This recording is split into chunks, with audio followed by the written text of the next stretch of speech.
오늘 주신 하나님의 말씀은 이사야 9장 1절에서 7절까지 말씀입니다. 이사야서 9장 1절에서 7절까지 제가 봉독하도록 하겠습니다. 전에 고통받던 자들에게는 흑암이 없으리로다. 옛적에는 여호와께서 스불론 땅과 납달리 땅이 멸시를 당하게 하셨더니 후에는 해변길과 요단 저쪽 이방의 갈릴리를 영화롭게 하셨느니라. 흑암에 행하던 백성이 큰 빛을 보고 사망의 그늘진 땅에 거주하던 자에게 빛이 비치도다. 주께서 이 나라를 창성하게 하시며 그 즐거움을 더하게 하셨으므로 추수하는 즐거움과 탈취물을 나눌 때의 즐거움 같이 그들이 주 앞에서 즐거워하오니 이는 그들이 무겁게 맨 멍에와 그들의 어깨의 채찍과 그 앞제의 막대기를 주께서 꺾으시되 미디안의 날과 같이 하셨음이니이다. 어찌러이 싸우는 군인들의 신과 피 묻은 겉옷이 불이 섭같이 살라지르니 이는 한 아기가 우리에게 낳고 한 아들을 우리에게 주신 바 되었는데 그의 어깨에는 정사를 메었고 그의 이름은 기묘자라 모사라 전능하신 하나님이라 영존하신 아버지라 평강의 왕이라 할 것임이라. 그 정사와 평강의 더함이 무궁하며 또 다윗의 왕자와 그의 나라에 군림하여 그 나라를 굳게 세우고 지금 이후로 영원히 정의와 공의로 그것을 보존하실 것이라. 만군의 여호와 열심히 이를 이루시리라. 아멘. 요한복음 19장에 보면 예수님께서 십자가에 달리는 그런 장면이 나옵니다. 특별히 요한복음 19장 19절에 보면 해골이라 하는 골고다 언덕에서 예수님께서 십자가에 못 박히실 때, 또 십자가에 달리셨을 때 빌라도가 예수님의 죄목을 나무에 달아서 십자가 위에 붙이는 장면이 나옵니다. 십자가에 달려 계시는 예수님을 조롱하듯이 또 그 십자가를 보고 또 제목을 보는 사람들에게 경각심을 일으키는 듯이 빌라도는 예수님의 제목을 적었습니다. 우리 성도님들 예수님의 제목을 잘 알고 계시죠? 예수님의 제목은 나사렛 예수 유대인의 왕이었습니다. 예수님의 제목이 나사렛 예수 유대인의 왕. 참 이상한 제목입니다. 나사렛 예수 유대인의 왕. 이것이 십자가에 달릴 만큼, 처형에 처할 만큼 죄가 되었던 빌라도가 제목으로 적었던 예수님의 죄목입니다. 나사렛 예수, 그것은 나사렛 예수는 그저 예수라는 이 한 사람의 출신을 말하는 것이었을 것이고, 결국 죽음에 이르게 한 그의 제목은 유대인의 왕이라는 것이 예수님께서 십자가에서 죽으신 궁극적인 이유였습니다. 그러니까 예수님께서는 유대인의 왕이었기 때문에 죽임을 당했다, 빌라도와 정의하는 예수님의 제목이었던 것입니다. 십자가에서 죽으시는 예수님의 이 그때의 장면을 또 그림이나 형상한 곳에서 보셨을 텐데요, 그것을 제목을 예수님의 제목이라 달린 것을 보셨을 것입니다. 딱 네 단어로 적혀 있는데요, INRI 이렇게 적혀 있던 그 그림을 보신 분 계실 것입니다. INRI, 이것은 영어가 아니라요 라틴어의 첫 글자인데요, IN이 나사렛 예수, RI가 유대인의 왕. 빌라도는 이것을 아람어로 그리고 라틴어로 또 헬라어로 그리스어로 번역을 해서 거기 지나가는 대부분의 사람들이 이해할 수 있도록 이 제목을 적어두었습니다. 빌라도가 이것을 붙였는데 유대인들이 이것을 보고 빌라도에게 요청을 한 가지 합니다. 유대인의 왕이라고 쓰지 말고 앞에다가 하나를 더 붙여달라. 자칭 유대인의 왕이라 이렇게 해달라 라고 이 빌라도에게 요청을 합니다. 이 빌라도의 이 유대인들의 요청에 이 빌라도가 요한복음 19장 22절에서 이렇게 답을 하는데요, 빌라도가 대답하되 내가 쓸 것을 썼다 하니라. 지금 자신이 무엇을 하고 있는지 정확히 인지하지도 못하고 있는 빌라도가 하는 말이 내가 쓸 것을 썼다라고 대답을 했습니다. 그리고 얼마 후에 예수님은 이 모든 십자가에서 고통을 다 견디시고 다 이루었다 이 한마디를 남기시고 죽으십니다. 예수님께서 무엇을 이루시는 것일까요? 예루살렘 왕궁에서 왕이 되시거나 혁명을 일으켜서 로마 제국에 대항해서 이스라엘의 독립을 쟁취한다거나 이렇게 가시적으로 보이는 일이 단 한 가지도 이루어지지 않았는데 예수님께서는 십자가에서 다 이루었다 하고 돌아가셨습니다. 우리가 너무나 잘 알고 있습니다. 예수님께서는 하나님께서 말씀하신 구약성경 전체에서 계속해서 말씀하셨던 아브라함과 야곱과 그리고 모세와 그리고 다윗과 이스라엘 민족에게 하신 모든 약속, 하나님의 말씀을 십자가에서 다 이루셨습니다.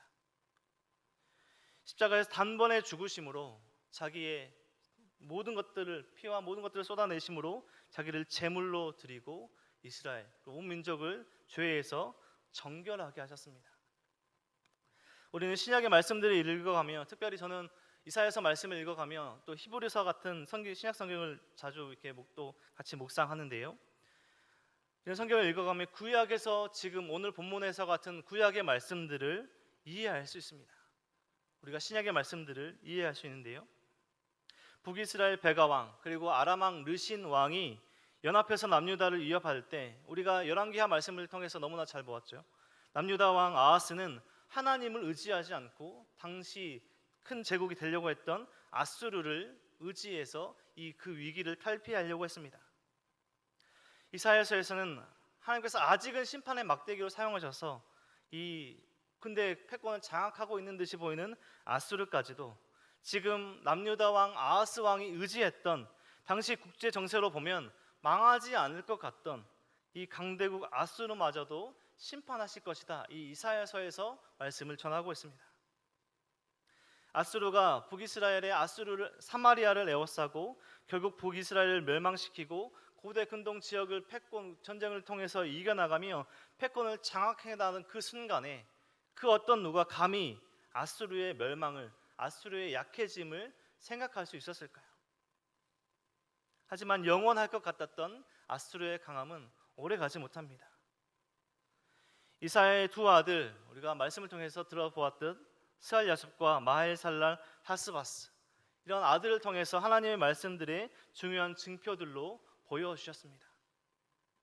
결국 이스라엘의 죄악에도 결국 하나님께서는 이스라엘을 회복시키실 것이다, 이사야서를 통해서 말씀을 전하고 있는데요. 임마누엘, 결국 하나님께서 함께 하심으로 하나님의 백성들을, 하나님의 나라를 회복해 하시는 그 본문들 가운데 계속되는 오늘 본문의 오늘 이사야서 말씀입니다. 오늘은 특별히 심판의 말씀들이 이어지다 회복의 말씀들이 오늘 나오는데요. 회복의 시작은 예수님께서 주로 사역하셨던 갈릴리에서부터 시작됩니다. 이스라엘 북부 지역인데 예수님의 선교 사역이, 복음의 전파 사역이 시작됐던 그 지역입니다. 스불론 땅과 납달리, 요단 동편 길르앗 지역, 해변길로 이어지는 이스라엘 북부 지역에서부터 하나님의 말씀이 흑암에서 빛이 비춰진다라고 전하고 있습니다. 9장 1절은 이렇게 시작했습니다. 전에 고통받은 자들에게는 흑암이 없으리로다. 옛적에는 여호와께서 스불론 땅과 납달리 땅이 멸시를 당하게 하셨더니 후에는 해변길과 요단 저쪽 이방의 갈릴리를 영화롭게 하셨느니라. 흑암에 행하던 백성이 큰 빛을 보고 사망의 그늘진 땅에 거주한 자에게 빛이 비치도다. 회복의 메시지가 전해지는데 그 지역의 시작은 이스라엘 북부 지역부터 시작하고 있습니다. 아수르보다, 바벨론보다, 페르시아보다, 로마 헬라 제국, 그런 제국에 비할 바 하지 못하는 세상의 모든 강대국보다 크신 하나님께서 하나님의 백성들에게 승리의 기쁨, 환희의 기쁨, 이 모든 것들을 경험케 하실 것이다 라고 말씀하고 있습니다. 그런데 그때 당시 이스라엘 시대, 그때 당시에 승리의 기쁨을 감히 생각해 볼 수 없었던 시대입니다. 이방 나라들이 압제당하고 고통받고 있는 그곳을 친히 싸우신 하나님의 능력으로, 하나님의 은혜로 대적들을 물리치시고 승리의 기쁨을 맛보게 해주실 것이다, 빛이 비춰주게 해줄 것이다 하나님께서 말씀하십니다. 사망의 그늘진 어두운 땅이 되어버린 그곳에 밝은 빛 되어 주시는 그 하나님의 놀라우신 능력을 보여주고 계십니다. 오늘 말씀, 이사야서의 본문 말씀은 계속해서 이사야서가 본 말씀을, 그러니까 볼 것을 말씀한 것이 아니라요, 계속해서 완료형으로 자신의 눈으로 이루어진 것으로 보고 있습니다. 1절 말씀에서도 영화롭게 하셨다, 빛이 비치도다, 창성하게 하시고 즐거움을 더하게 하셨다. 오늘 본문 앞부분을 보면 계속해서 완료형으로 이루어진 것을 본 이사야의 말씀을 볼 수 있습니다. 하나님께서는 그러한 위대한 일들, 3절 말씀에 보면 주께서 이 나라를 창성하게 하시며 그 즐거움을 더하게 하셨으므로 추수하는 즐거움과 탈취물을 나눌 때의 즐거움같이 그들의 주 앞에서 즐거워하오니 이는 그들이 무겁게 맨 멍에와 그들의 어깨의 채찍과 그 압제자의 막대기를 주께서 꺾으시되 미디안의 날과 같이 하셨습니다. 어지러이 싸우는 군인들의 신과 피 묻은 겉옷이 불에 섭같이 살라질 것이다. 이러한 모든 승리의 기쁨을 누리는 그러한 모든 위대한 하나님의 일들을 기록하는데, 하나님은 어떻게 그러한 일들을, 위대한 일들을 하시는 것일까? 하나님은 어떻게 그런 말씀들을 이루어 가시는 것일까요? 하나님은 한 아이의 탄생을 통해서 하나님의 약속을 이루십니다. 우리가 이전에 7장 14절 말씀에서 우리가 너무나 잘 아는 말씀을 함께 보았습니다. 주께서 친히 징조를 너희에게 주실 것이요 보라 처녀가 잉태하여 아들을 낳을 것이요 그의 이름을 임마누엘이라 하리라. 임마누엘의 징조는 남유다가 북이스라엘 아람 군대로부터 구원받기 위해 이 아수르를 의지하지 않고 하나님을 의지해야 한다는 이 징조였다면, 오늘 본문 오늘 9장 6절에서의 한 아이의 탄생은 모든 고통과 압제에서의 승리할 것임을, 승리의 기쁨을 맛보게 할 것임을 말씀하고 있습니다. 6절 말씀 앞부분에 보면 이는 한 아기가 우리에게 낳고 한 아들을 우리에게 주신 바 되었다라고 말씀하고 있습니다. 우리가 너무나 잘 알고 있지만 6절과 7절에서 지금 한 아이, 이 말하는 왕, 이것은 사람이 아니죠. 이 칭호는 히스기야, 요시야, 이런 우리가 위대한 왕이라 칭하는 사람이 아님을 전하고 있습니다.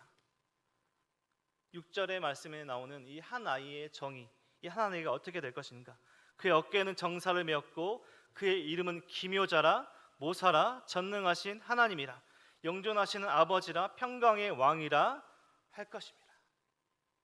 우리가 잘 아는 메시아, 구원자를 뜻하는 이러한 칭호들은 결코 사람에게 주어지는 것이 아니라 구원자 메시아로 오시는 하나님, 결국엔 궁극적으로 예수 그리스도를 칭하는 이 하나의 탄생이 정의와 공의의 나라로 이어지는, 불의함과 불공평함이 없는 승리의 기쁨을 누리는 그 한 나라 새 시대의 열심으로 그 새 시대에 열리는 것이 한 아이의 탄생이라는 것입니다. 하나님의 사랑, 모든 것들은 심판으로 드러나는 것이죠. 심판으로만 끝난 것이 아니라 하나님의 사랑은 죄를 징계하심으로 뿐만 아니라 죄에서 회복해 하신 그런 사랑을 회복하심으로 드러나는데요, 오늘 7절 말씀은 이렇게 마무리되고 있습니다. 그 정사와 평강의 더함이 무궁하며 또 다윗의 왕자와 그의 나라에 군림하며 그 나라를 굳게 세우고 지금 이후로 영원히 정의와 공의로 그것을 보존하실 것이라 만군의 여호와의 열심이 이것을 이루시리라. 우리가 궁극적으로는 예수 그리스도의 그 오심을 전하고 있는 오늘 본문은 짙은 어둠 가운데, 사망진 그늘진 가운데 살아가고 있는 그 시대 사람들에게 한 줄기 빛으로 비춰주는 회복의 말씀입니다. 하나님 계속해서 죄악에 대해서 돌아오라 말씀하셨고, 죄는 멸하시지만 멸함으로 끝나는 것이 아니라 그 모든 그 멸망 가운데 남은 자는 돌아오고 하나님께서 회복시키실 것이다. 그 가운데 오늘 말씀은 그 모든 것들을 이루실 평강의 왕, 기묘자라 모사라 전능하신 하나님, 영존하신 하나님, 평강의 왕 예수 그리스도를 뜻하는 그 말씀까지 이어지고 있습니다. 이스라엘의 시대에 아하스 그리고 히스기야, 므낫세 왕으로 이어지는 남유다 그 시대에 오늘 1절과 3절 구원과 회복의 소망의 대부분의 말씀은 그 시대에 이루어지지 않습니다. 이스라엘 시대에 또 이어지는 예레미야 시대에 계속해서 그 남유다의 그 시대는 멸망으로 꺾여져 가고 있죠. 이스라엘 시대에 이 말씀이 이루어지지 않지만 결국에 하나님의 말씀대로 모든 것들이 예수 그리스도를 통해서 성취되었음을 우리는 잘 알고 있습니다. 우리에게 베풀어진 하나님의 그 은혜는 한 아기가 태어나는 것입니다. 빛이 오면 어둠이 사라지죠. 어둠은 어둠 그 자체로 존재가 아니라 어둠은 빛의 부재가 어두움입니다. 하나님의 사랑은 심판으로 드러납니다. 하나님의 사랑은 회복으로 드러납니다. 우리는 하나님과 함께하지 않으면 우리의 삶은 어두움입니다. 이스라엘의 사망의 그늘진 사망의 그늘이 비추어졌던 사망의 그늘이 지었던 것은 결코 그들이 죄 가운데 또 계속해서 그것 가운데 머물러 그 한 방향이 있던 것이 아니라 하나님께 돌아서지 않은 하나님께 나아가지 않은 그들의 끝없는 죄악 때문이었습니다. 하나님과 함께하지 않으면 어둠이고 고통과 절망 가운데 살아갈 수밖에 없습니다. 하지만 하나님과 함께한다면 시험과 혼란이 와도 우리는 그분과 함께 망하지 않고 그 시험의 길을 통과해서 더욱더 하나님을 의지하며 기쁨과 감사의 삶, 결국에는 승리하는 삶을 살아가게 됩니다. 오늘 본문 가운데 그 시대에 아무것도 보이지 않는 어둠의 시절 가운데 하나님은 말씀하십니다. 승리의 기쁨을 맛보게 할 것이고 모든 것들 승리 가운데 기쁨을 누리게 할 것이다. 한 아기를 너에게 줄 것인데 태어나게 할 것인데 그 이름은 기묘자라 모사라 전능하신 하나님이라 영존하신 아버지라 평강의 왕이라. 우리는 너무나 잘 알고 있습니다. 우리가 살아가고 있는 이 시대 그 어떤 사람의 존재가 지도자가 되고 왕이 된다라도 완벽하고 온전한 시대가 되지 않습니다.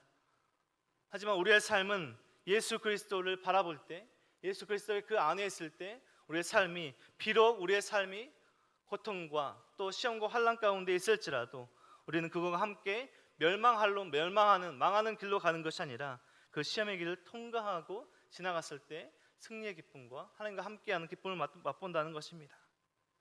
이러한 모든 것들이 한 사람의 우리 모든 것들로 이루어지는 것이 아니라 오늘 마지막 말씀처럼 그 7절의 마지막 부분처럼 여호와의 열심이 이것을 이루시리라. 하나님의 열심, 하나님의 은혜와 사랑이 우리를 어두움 가운데서 빛으로 비록 우리의 삶이 지금 어려움과 고통 가운데 있을지라도 우리가 하나님을 바라보며 하나님의 열심을 기대하며 하나님의 능력에 기대는 우리의 삶이 나아간다는 것입니다. 우리는 지금 어떻게 살아가고 있습니까? 우리는 하나님의 사랑을 진정 이해하고 있습니까? 우리의 삶이 형통할 때만 하나님께서 우리를 사랑하신다라고 잘못 생각하진 않습니까? 고통과 우리의 삶에 찾아오는 시험과 환난 가운데서도 하나님께서는 우리에게 말씀하고 계십니다. 내가 너와 함께 있다. 임마누엘이신 우리 하나님 예수 그리스도와 함께하는 삶은 결코 망하는 삶이 아니라 승리의 기쁨을 맛보는 하나님께서 주신 충만한 기쁨을 은혜를 누리는 삶으로 나아가는 삶이 될 것입니다. 우리는 나를 위해 나의 형통함을 위해 무엇을 가질까 내가 어떤 것을 누릴까 염려하는 것이 아니라 예수 그리스도를 위해 무엇을 드릴까 내가 하나님을 위해 무엇을 할 수 있을까 기도하는 자가 되어야 할 것입니다. 삶을 살아가며 어둠 가운데 있다고 고통 가운데 있다고 생각하시는 우리 성도님들 계십니까? 우리 삶에 빛 되어 주시는 예수 그리스도를 바라보시며 여전히 우리와 함께 하시는 우리를 회복해 하시는 하나님의 능력과 사랑을 바라보시며 오늘 하루 주어지는 혹 우리 삶에 우리 가운데 찾아오는 고통과 어려움이 있을지라도 하나님께서 주시는 힘과 능력과 지혜로 오늘 하루를 하나님께서 기뻐하시는 오늘 하루로 채워가시는 오늘 이 아침에 나와 함께 기도하시고 하나님께 예배하는 우리 모든 성도님들의 삶이 되시길 주님의 이름으로 축원드립니다. 오늘 말씀 기억하시며 함께 기도하실 때